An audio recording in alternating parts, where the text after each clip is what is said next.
Hello everyone, Jai Hind. My name is Hamza Hasni and I welcome all of you to your channel, The Hind Guru Academy and Study Point.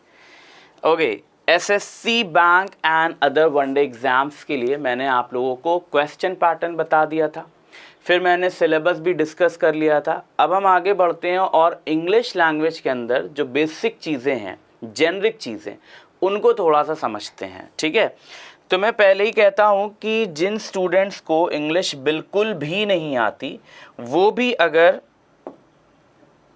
मेरे से पढ़ते हैं, मुझसे पढ़ते हैं, मैं उन्हें पढ़ाता हूँ, तो एकदम बेसिक से हर एक चीज़ वो सीखेंगे, हर एक पॉइंट पर हम काम करेंगे। ठीक है, तो देखते हैं हम पढ़ने क्या जा रहे हैं।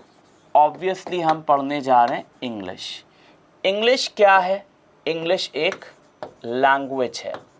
ठीक है, इंग्लिश एक लैंग्वेज है, जैसे दूसरी सभी लैंग्वेजेस होती हैं, है ना। हिंदी है, संस्कृत है, चाइनीज़ है, जर्मन है, फ्रेंच है, जैसे दूसरी सभी लैंग्वेजेस हैं, वैसे ही इंग्लिश भी एक लैंग्वेज है।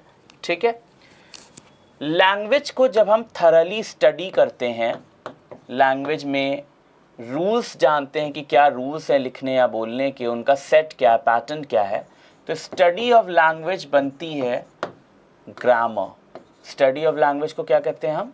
ग्रामर। ठीक है, और ग्रामर की स्पेलिंग भी याद रखिएगा, GRAMMAR होता है। बहुत सारे लोग ER कर देते हैं, दैट इज़ रॉन्ग। ठीक है, तो ग्रामर, स्टडी ऑफ लैंग्वेज है ग्रामर। ठीक, अब अगर आपसे कभी कोई पूछे कि लैंग्वेज क्या होती है, व्हाट इज़ लैंग्वेज, क्या है लैंग्वेज, ठीक है, तो आप एक सिंपल सी डेफिनेशन दे सकते हैं लैंग्वेज की। डेफिनेशन ऑफ लैंग्वेज,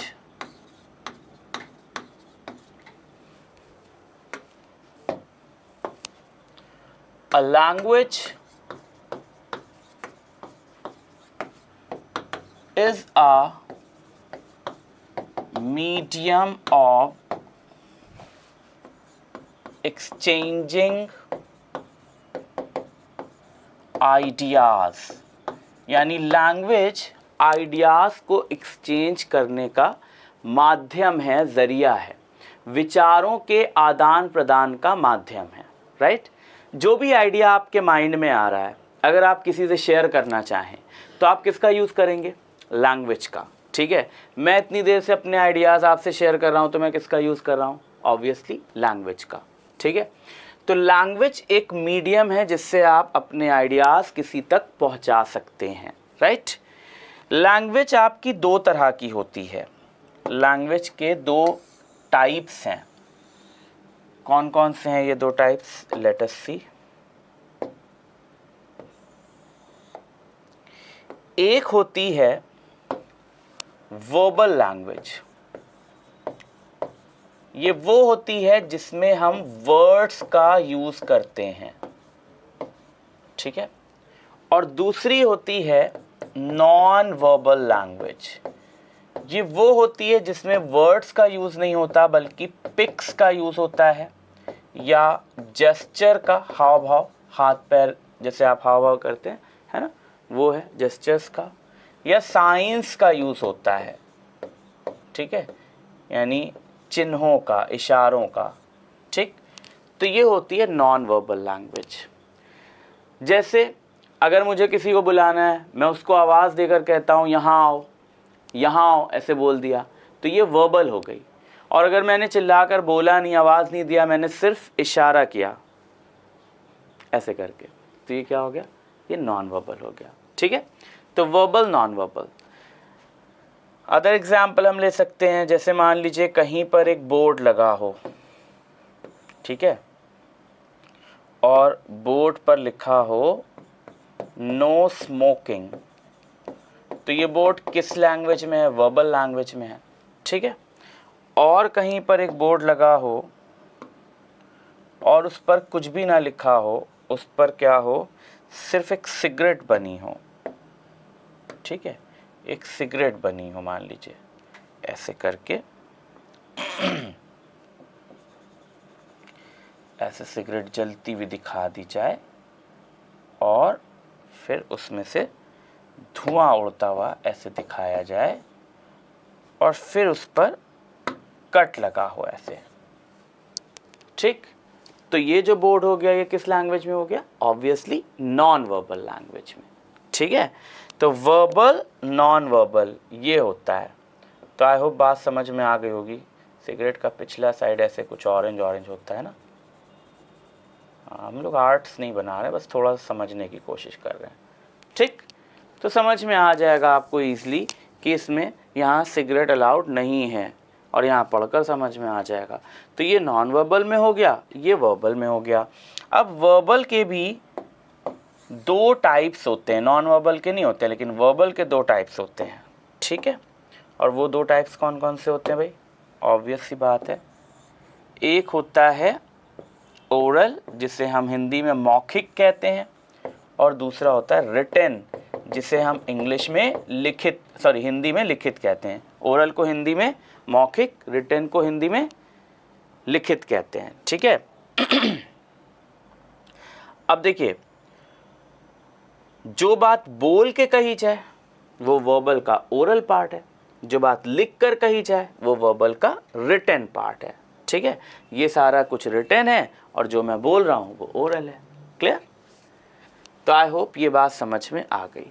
हमें क्या पढ़ना है? ऑब्वियसली हमें पढ़ना है वर्बल लैंग्वेज, और वर्बल का भी हमें रिटन पार्ट पढ़ना है कॉम्पिटिशन्स के लिए। अगर आप इसी रिटन पार्ट को अपने से सेल्फ प्रैक्टिस करके ओरल में ढालना चाहें तो आप इजीली ढाल सकते हैं। इसी तरह से तो सीखा जाता है ना। अगर आपको लिखना भी आ रहा है और आप उसी लिखे हुए को बोल भी रहे हैं तो यही तो स्पोकन है, कुछ अलग से थोड़ी ना आता है, लैंग्वेज तो वही है ना। चलिए, तो इंग्लिश एक लैंग्वेज है, और लैंग्वेज क्या है? Medium of exchanging ideas. अगर मैं आपसे कहूँ कि लैंग्वेज किससे बनती है, तो आप देखेंगे कि लैंग्वेज की अलग अलग यूनिट्स हैं, जिसमें एक यूनिट तो हो गई सेंटेंस, है ना भाई। मैं अगर आपसे ये चाहूँ कि मैं जो बोल रहा हूँ वो आप समझ लें, ठीक है, तो मुझे एक कंप्लीट सेंटेंस बोलना होगा, तभी आप समझ पाएंगे, अदरवाइज आप नहीं समझ पाएंगे। मान लीजिए मैं कह दूं एसएससी, मैं कह दूं बैंक, फिर मैं कह दूं इंग्लिश, फिर कह दूं ग्रामर, तो मैं क्या कहना चाह रहा हूँ बात समझ में नहीं आ रही है। लेकिन अगर मैंने एक सेंटेंस बोला कि हम एसएससी और बैंक के एग्ज़ाम के लिए और अदर वनडे एग्ज़ाम्स के लिए इंग्लिश ग्रामर पढ़ने जा रहे हैं, तो ये सेंटेंस समझ में आया, इसने एक मैसेज कन्वे किया, राइट। तो मैसेज कब कन्वे होगा? जब आप सेंटेंस पूरा एक बनाएंगे, जब आप एक सेंटेंस किसी को बोलकर या लिख करके देंगे। ठीक है, अब लैंग्वेज क्या है ये तो पता है, एक्सचेंजिंग आइडियाज़ का मीडियम है।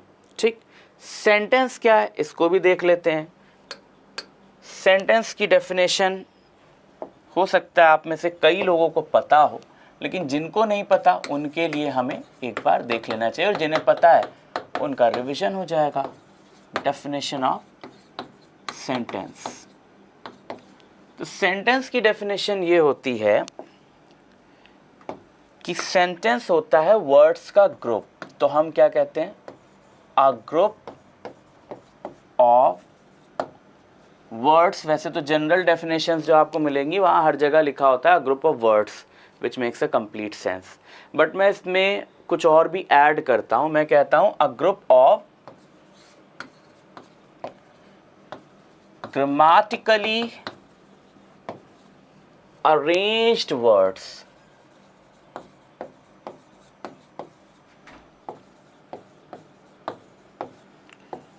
which makes a complete sense। ठीक है, तो ग्रामर के अकॉर्डिंग वर्ड्स को अरेंज किया जाए और सारे वर्ड्स मिलकर के एक कंप्लीट सेंस दें, तो वो बनता है एक सेंटेंस। ठीक है, फॉर एग्जाम्पल आपके पास कुछ वर्ड्स हैं, आपने उन्हें लिखा कुछ इस तरह से, लव आई इंडिया माय। तो वर्ड्स का ग्रुप तो ये भी है, वर्ड्स तो अभी भी आपके पास है, बट क्योंकि ये ग्रामेटिकली अरेंज्ड नहीं है तो ये सेंटेंस नहीं कहलाएगा। सेंटेंस ये तभी कहलाएगा जब सारे वर्ड्स ग्रामेटिकली अरेंज्ड हो, हर एक वर्ड अपनी जगह पर हो और फिर सारे मिल करके एक कंप्लीट सेंस दें, तब वो बनेगा क्या, एक सेंटेंस। ठीक है, तो बात समझ में आ गई, सिंपल सी बात है, सारे वर्ड सही जगह पर हों और सारे मिलकर के एक सही सेंस दें, कंप्लीट सेंस दें, वो कहलाता है सेंटेंस। ठीक, तो इस लिस्ट में हमने देखा कि इंग्लिश एक लैंग्वेज है, लैंग्वेज बनती है सेंटेंसेस से, सेंटेंसेस बनते हैं वर्ड से, जैसा कि अभी हम डेफिनेशन में देख कर आए, सेंटेंसेस किससे बनते हैं, वर्ड से। ठीक है, वर्ड्स की जब आप स्टडी करते हैं ग्रामेटिकली तो आपको इसकी स्टडी करना पड़ता है एक टॉपिक के अंदर जिसका नाम होता है पार्ट्स ऑफ स्पीच। ठीक है, इसके अंदर आप वर्ड्स की क्लासिफिकेशन सीखते हैं कि कौन सा वर्ड किस कैटेगरी में आता है। ठीक, लेकिन मज़ेदार बात यह है कि कई बार सेंटेंस तो वर्ड से हमेशा ही बनेगा, लेकिन कई बार ऐसा होता है कि वर्ड्स मिल करके कोई फ्रेज बनाते हैं और वो फ्रेज सेंटेंस का हिस्सा होते हैं। कई बार वर्ड्स मिल करके क्लॉजेस बनाते हैं और वो क्लॉजेस सेंटेंस का हिस्सा होते हैं। ठीक है, तो वर्ड्स सिर्फ सेंटेंस ही नहीं बनाता, वर्ड्स फ्रेज भी बनाते हैं, वर्ड्स क्लॉजेस भी बनाते हैं और वो फ्रेज या क्लॉज सेंटेंस का हिस्सा होते हैं। और वर्ड्स की ग्रामेटिकल स्टडी को क्या कहते हैं हम, पार्ट्स ऑफ स्पीच। ठीक है, बात समझ में आ रही, यहाँ से मैं पार्ट्स ऑफ स्पीच को हटा दे रहा हूँ वरना आप हो सकता है कंफ्यूज हो जाएं, इसकी बात हम बाद में कर लेंगे। ठीक है, और वर्ड्स किससे बनते हैं, वर्ड्स बनते हैं ऑब्वियसली लेटर्स से। किससे बनते हैं भाई, लेटर्स से। ठीक है, और लेटर्स एक्चुअली क्या होते हैं, रिप्रेजेंटेशन ऑफ साउंड्स। साउंड्स को कैसे लिखा जाए वो सिंबल्स ही लेटर्स होते हैं। ठीक है, तो ओरली तो जो स्मॉलेस्ट यूनिट है वो साउंड्स होते हैं, है ना, और रिटन में स्मॉलेस्ट यूनिट लेटर्स होते हैं। ठीक है, तो देखिए हमने सेंटेंस की डेफिनेशन तो देखी कि ग्रुप ऑफ वर्ड्स होता है, ग्रामेटिकली अरेंज्ड वर्ड्स होते हैं और सारे मिलकर के कंप्लीट सेंस देते हैं। तो हमें क्लॉज और फ्रेज की भी डेफिनेशन देख ही लेनी चाहिए, है ना। चलिए, तो सेंटेंस के बाद अभी हम सिर्फ इंट्रोडक्शन ले रहे हैं, किसी भी चीज़ को हम डीपली पढ़ नहीं रहे हैं, अभी हमें बेसिक चीज़ें पता होनी चाहिए। जैसे मान लीजिए अगर कोई खाना बनाना सीख रहा है तो पहले उसको मटेरियल जो है, इंग्रेडिएंट जो है वो पता होने चाहिए ना, कि ये लौंग है, ये इलायची है ना, ये दालचीनी है। मुझे कई सारे स्पाइसेस के नेम याद हैं, एक्चुअली मैं कुक करता भी हूँ। ओके, तो उसको पता होना चाहिए ना कि क्या चीज़ क्या है ना। अब यही नहीं पता क्या है तो पता चला हलवा बना रहे हैं, उससे मांगी चीनी, उसने दे दिया नमक, हलवा बन गया कुछ और, है ना। तो आप खाना बनाने से पहले इंग्रेडिएंट्स पता होने चाहिए। तो अभी ये इंग्रेडिएंट्स आप पता कर रहे हैं ग्रामर के अंदर। ठीक है, तो पता होना चाहिए सेंटेंस क्या है, पता होना चाहिए क्लॉज क्या है, पता होना चाहिए फ्रेज क्या है ना। अभी तो सिर्फ इंट्रोडक्शन। ठीक, तो क्लॉज क्या है भाई, क्लॉज को मैं डिफाइन करता हूं बड़े अलग तरीके से। मैं कहता हूं कि a small sentence in a large sentence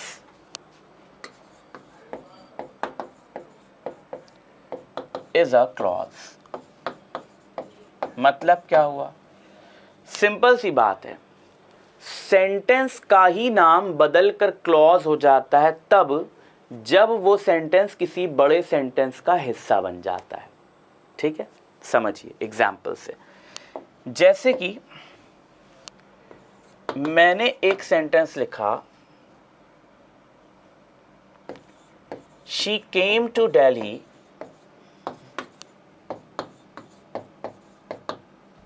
एक सेंटेंस हो गया ये, she came to Delhi, one sentence. और सेकेंड सेंटेंस मैंने लिखा शी wanted to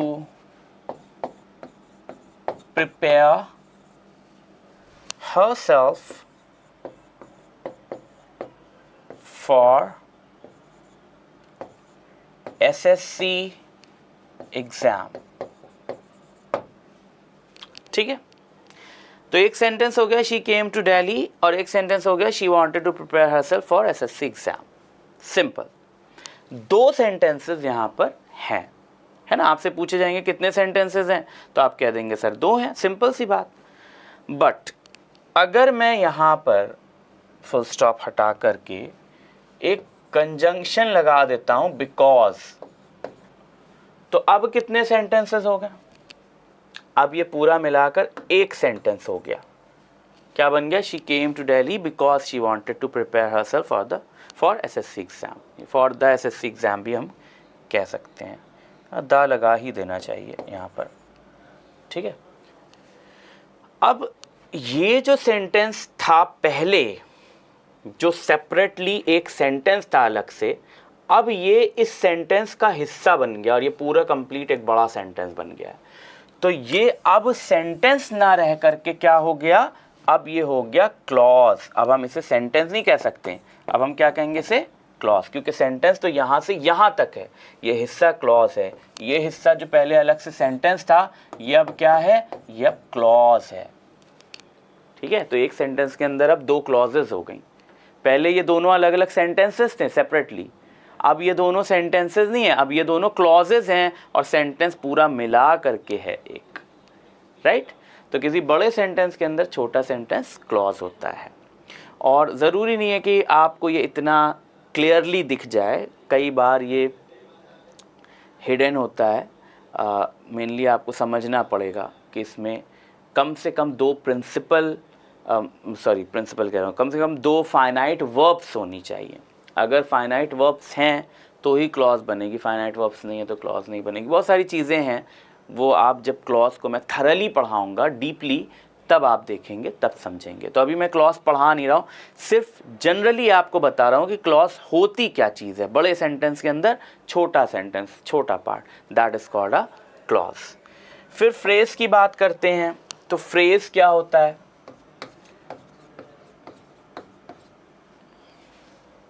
फ्रेज भी सेंटेंस की तरह एक ग्रुप ऑफ वर्ड्स होता है। ठीक है, अ group of words which makes a sense but not a complete sense। तो एक तो बात ये हो गई कि फ्रेज एक ऐसा ग्रुप ऑफ वर्ड्स होता है जो सेंस तो देता है बट कंप्लीट सेंस नहीं देता। ठीक है, जैसे सेंटेंस तो कंप्लीट सेंस देगा, फ्रेज कंप्लीट सेंस नहीं देता, इनकम्प्लीट सेंस देता है। फॉर एग्जाम्पल, मैंने कह दिया ऑन द टेबल, तो ऑन द टेबल का सेंस क्या है? आपको क्या समझ में आएगा? ऑन द टेबल का मतलब क्या है? कोई सेंस नहीं है। आप आए, मैंने आपसे कह दिया मेज़ पर, तो क्या मेज़ पर? सेंस नहीं मिल रहा है। बट अगर आपने मुझसे पूछा sir where is my book, और तब मैंने कहा ऑन द टेबल, सर मेरी बुक कहाँ है, मेरी पुस्तक कहाँ है, मैंने कह दिया मेज़ पर, तब सेंस मिल गया। तो सेंस मिलता है बट कंप्लीट सेंस नहीं मिलता है। ठीक है, या इसी तरह से मान लीजिए मैंने कह दिया बिहाइंड द वॉल, है ना, कुछ भी इस तरह से। तो ये ग्रुप ऑफ वर्ड्स है, या कई बार ये कपल ऑफ वर्ड्स भी हो सकता है। ज़रूरी नहीं है कि ग्रुप ऑफ वर्ड्स हो, क्योंकि फ्रेजल वर्ब्स में तो कपल ऑफ वर्ड्स ही होते हैं, दो ही वर्ड से बन जाता है। तो ग्रुप भी हो सकता है, कपल भी हो सकता है, बट ये सेंस पूरा नहीं देगा, ये सेंस इनकम्प्लीट देगा। तो एक तो ये डेफिनेशन बड़ी कॉमन है, बट मैं यहाँ पर एक और डेफिनेशन आपको बता रहा हूँ जो मैं इसी के साथ जोड़ देता हूँ कि a group of words which makes a sense but not a complete sense, or which acts, या acts भी नहीं, और आसान कर लेता हूं, or which represents one person, place, thing,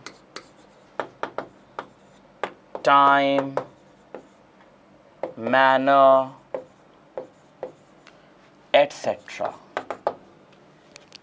यानी कोई एक व्यक्ति, एक जगह, एक समय, एक चीज, एक तरीका बताने के लिए अगर एक से ज़्यादा शब्दों का इस्तेमाल हो रहा है तो वो शब्दों का ग्रुप कहलाएगा फ्रेज। ठीक है, एग्जाम्पल देखते हैं। जैसे मैंने कहा the prime minister of India. अब अगर मैंने कहा the prime minister of India, तो आप देख पा रहे हैं कि इसमें वी हैव 1 2 3 4 5 वर्ड्स हैं इसमें, और ये पांचों वर्ड्स मिल करके किसी एक पर्सन को रिप्रेजेंट कर रहे हैं, एक पर्सन की बात कर रहे हैं, पांचों वर्ड्स मिल करके, है ना। तो ये पांचों वर्ड्स मिल करके क्या हो गए? ऑब्वियसली ये हो गया एक फ्रेज। ठीक है, फ्रेज के भी कई सारे टाइप्स हैं, काइंड्स हैं, पर अभी मैं उनकी बात नहीं करूंगा क्योंकि वो अलग एक चैप्टर हो जाता है। वो फ्रेज फिर मुझे आपको एज अ चैप्टर अलग से बताना पड़ेगा, अभी सिर्फ इंट्रोडक्शन। ठीक, एक टाइम बता दिया। अच्छा, जगह तो देखिए ये भी फ्रेज बता रहे हैं, on the table behind the wall, है ना। एक टाइम बता दिया, कुछ भी मान लीजिए राइट बिफोर 10 AM ऐसे करके कुछ। ठीक, तो एक person, place, thing, manner etcetera को रिप्रेजेंट करे कई सारे वर्ड्स मिलकर तो फ्रेज हो जाते हैं। अब अगर आपको इसमें और क्लॉज के बीच में डिफरेंस समझना है तो बहुत सिंपल सा डिफरेंस है कि ये कभी भी जो फ्रेज होगा वो कभी भी सब्जेक्ट प्लस वर्ब का सेट नहीं हो सकता। इसमें कभी भी वर्ब फाइनाइट रूप से सब्जेक्ट के साथ नहीं आ सकती, है ना। सब्जेक्ट प्लस वर्ब का सेट इसमें कभी नहीं मिलेगा। फ्रेज जो है वो या तो सब्जेक्ट की तरह काम करेगा या ऑब्जेक्ट की तरह काम करेगा, और जो फ्रेजल वर्ब्स हैं वो वर्ब की तरह काम करती हैं। ठीक है, या ये आपका जो है एडजेक्टिव, एडवर्ब, मतलब इनकी तरह काम करता है। ठीक है, तो ऑल इन ऑल ये सब्जेक्ट वर्ब कॉम्बिनेशन कभी नहीं इसके अंदर आता, जबकि क्लॉज के अंदर हमेशा मेन वर्ब होगी और उसका सब्जेक्ट चाहे डायरेक्टली हो या इनडायरेक्टली हो, होगा ही होगा। ठीक है, यानी सब्जेक्ट वर्ब का सेट होगा क्लॉज में हमेशा, क्योंकि वो सेंटेंस है और सेंटेंस सब्जेक्ट वर्ब के सेट के बिना तो ऐसे होगी नहीं, राइट। तो ये आई थिंक बात समझ में आ गई आपको, फ्रेज क्या है, क्लॉजेस क्या है ना। वापस हम आते हैं यहाँ पर।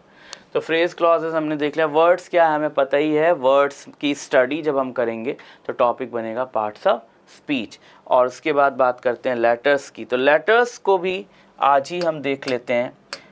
अगर हम लेटर्स को अच्छे से पढ़ते हैं, समझते हैं, तो देखिए यहाँ से शुरुआत होती है हमारे टॉपिक को। कह लीजिए कि हमने शुरू किया, कहाँ से शुरू किया? लेटर्स से शुरू किया। ठीक है, तो लेटर्स के अंदर समझना है कि आप, एक तो होता है अल्फ़ाबेट। अल्फ़ाबेट को हिंदी में हम कहते हैं वर्णमाला। ठीक है, तो ये सारे वर्णों की माला होती है कंप्लीट, जैसे मोतियों की माला होती है या फूलों की माला होती है, तो ये माला है। और इस माला के अंदर, ये माला तभी बनेगी, अल्फ़ाबेट तभी बनेगा जब सारे मोती यानी कि सारे लेटर्स एक सीरीज में लिखे जाएंगे। तो जब A से Z तक पूरा लिखा जाएगा तब एक अल्फ़ाबेट होगा। भाई एक माला कैसे तैयार होती है? जब सारे फूल और सारे मोती, फूल या मोती एक धागे में पिरो दिए जाते हैं तब एक माला तैयार होती है। एक फूल की माला नहीं होती, एक मोती की माला नहीं होती, है ना। तो अक्सर लोग कंफ्यूज होते हैं, उनको लगता है कि ए एक अल्फ़ाबेट है, बी एक अल्फ़ाबेट है, सी एक अल्फ़ाबेट है। नहीं, ए बी सी डी ये सब क्या है, ये सब लेटर्स हैं। और इंग्लिश के अंदर 26 लेटर्स होते हैं। इनको हिंदी में हम वर्ण कहते हैं या अक्षर कहते हैं, ठीक है। और इन वर्णों की माला जो होती है यानी कंप्लीट सीरीज, वो अल्फ़ाबेट है ए से जेड तक। इसके अंदर कोई भी निकाल लीजिए आप, ए निकाल लीजिए वो एक लेटर हो गया, ई निकाल लीजिए एक लेटर हो गया, एन निकाल लीजिए एक लेटर हो गया, है ना, क्यू निकाल लीजिए एक लेटर हो गया, जेड निकाल लीजिए एक लेटर हो गया। तो कोई भी एक लेटर होगा और उन सारे लेटर्स को जब एक साथ लिखा जाएगा एक सीरीज में, तो वो एक अल्फ़ाबेट होगा। और इस अकॉर्डिंग अगर आप कहते हैं there are 5 alphabets in my name, तो ये सेंटेंस 100% रॉन्ग हो जाएगा। और रॉन्ग कहाँ पर होगा, यहाँ पर। ये अगर आपको मेरा नाम लिखना है तो आप 5 बार ए से जेड तक थोड़ी ना लिखेंगे। 5 बार ए से जेड तक लिखेंगे तो मेरा नाम होगा क्या, नहीं, वो 5 अल्फ़ाबेट्स हो जाएंगे। जब आप ए से जेड तक 5 बार लिखेंगे तो 5 अल्फ़ाबेट्स हो जाएंगे, वो 5 मालाएं तैयार कर ली आपने, राइट। आपको क्या कहना चाहिए, there are 5 letters in my name, क्योंकि 5 अक्षरों से, 5 इनमें से, जैसे मेरा नाम है हमज़ा, तो एच लेंगे, ए लेंगे, एम लेंगे, जेड लेंगे, ए लेंगे, तो 5 लेटर्स का मेरा नाम बनेगा, राइट। ये होता है। अच्छा, ये तो एक बात हो गई। दूसरी बात, अल्फ़ाबेट वर्ड को हम भाषाओं के सेंस में भी यूज़ करते हैं। तो जैसे मैंने कहा ही नोज मैनी अल्फ़ाबेट्स, तो अगर मैं कहता हूँ ही नोज मैनी अल्फ़ाबेट्स, तो इसका सेंस हो गया कि वो कई भाषाएं जानता है, ठीक है, वह कई भाषाएं जानता है, इसका ये सेंस हो गया, ठीक है। लेकिन भाषाएं जानने में भी यहाँ एक बात समझनी पड़ेगी। जैसे कोई मान लीजिए गाइड है, आप देखेंगे अगर आपने ताजमहल विज़िट किया हो तो बहुत सारे गाइड्स आपको मिल जाते हैं बाहरी, और ये गाइड्स ऐसे होते हैं कि ये सुन करके कई सारी लैंग्वेजेस थोड़ी बहुत काम चलाओ बोलना सीख जाते हैं। स्पेनिश भी बोल लेंगे, जर्मन भी बोल लेंगे, फ्रेंच भी बोल लेंगे, है ना, काम चलाने भर का थोड़ा थोड़ा सब बोल लेते हैं। तो उनके लिए आप नहीं कह सकते कि ही नोज मैनी अल्फ़ाबेट्स, आप उसके लिए कहेंगे जो प्रॉपरली उन लैंग्वेजेस को लिखना बोलना जानता हो। लिखना भी जानता है, बोलना भी जानता है, पढ़ना भी जानता है ना, उसके लिए कह सकते हैं ही नोज मैनी अल्फ़ाबेट्स, ठीक है। जैसे मेरे लिए आप कह सकते हैं, जैसे मैं कहूँगा कि आई नो 3 अल्फ़ाबेट्स, तो मैं 3 भाषाएं जानता हूँ, लिखना, पढ़ना, बोलना, हिंदी, इंग्लिश, उर्दू, ठीक है। तो दैट यू मस्ट अंडरस्टैंड। चलिए, आई होप ये बात समझ में आ गई। तो आप जब भी कहेंगे तो एक अल्फ़ाबेट का मतलब ए से जेड तक पूरी सीरीज, और उसके अंदर जो एक एक हैं वो लेटर्स हैं, ठीक है। चलिए आगे बढ़ते हैं। अब जब मैं बात कर रहा हूँ अल्फ़ाबेट की, और हम ये देख चुके हैं कि एक अल्फ़ाबेट हमारा जो है, एक अल्फ़ाबेट के अंदर हमारे पास इंग्लिश में 26 लेटर्स हैं, दूसरी भाषाओं में दूसरे नंबर्स होते हैं। हिंदी में मान लिए 36 हैं, चाइनीज़ में और ज़्यादा होते हैं, अलग अलग लैंग्वेजेस में अलग अलग नंबर ऑफ लेटर्स होते हैं। इंग्लिश के अंदर 26 हैं और इन 26 को डिवाइड किया गया है 2 टाइप्स में। एक टाइप कहलाता है वावल, वावल्स कहते हैं हम, क्या कहते हैं, वावल्स। ये होते हैं 5, ठीक है, इसे हिंदी में हम कह देते हैं स्वर। राइट। और इंग्लिश के अंदर 5 वावल्स के अलावा 21 होते हैं कॉन्सोनेंट। कॉन्सोनेंट्स को हिंदी में हम कहते हैं व्यंजन। मैं हिंदी भी इसलिए लेकर के चल रहा हूँ जो हिंदी मीडियम वाले स्टूडेंट्स भी हैं वो भी अच्छे से समझ पाएँ, ठीक है।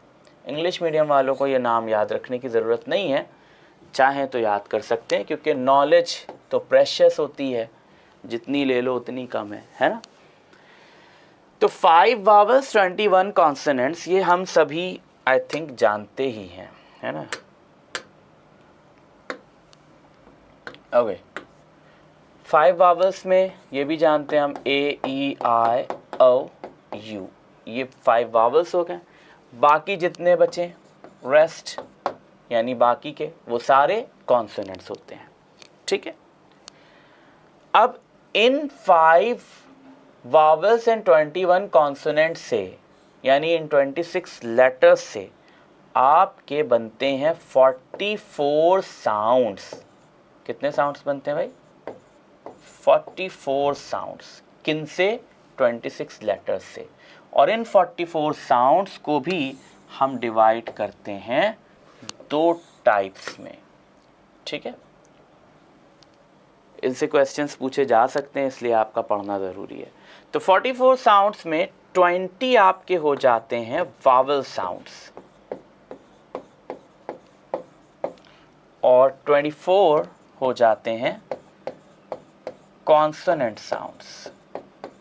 अगर आपसे कोई पूछे how many vowel sounds are there, अगर कोई पूछे how many vowels are there, तो आप कहेंगे देयर आर 5 वावल्स।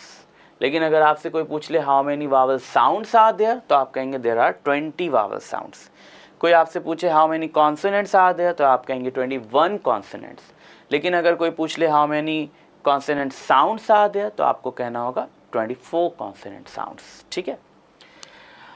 अब ये जो 20 वावल साउंड्स हैं इनको भी 2 पार्ट्स में बांटा गया है, जिसमें 12 होते हैं,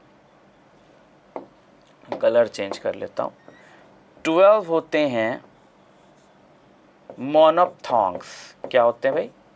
मोनोप्थॉन्ग्स, जिन्हें हम प्योर वावल्स भी कहते हैं।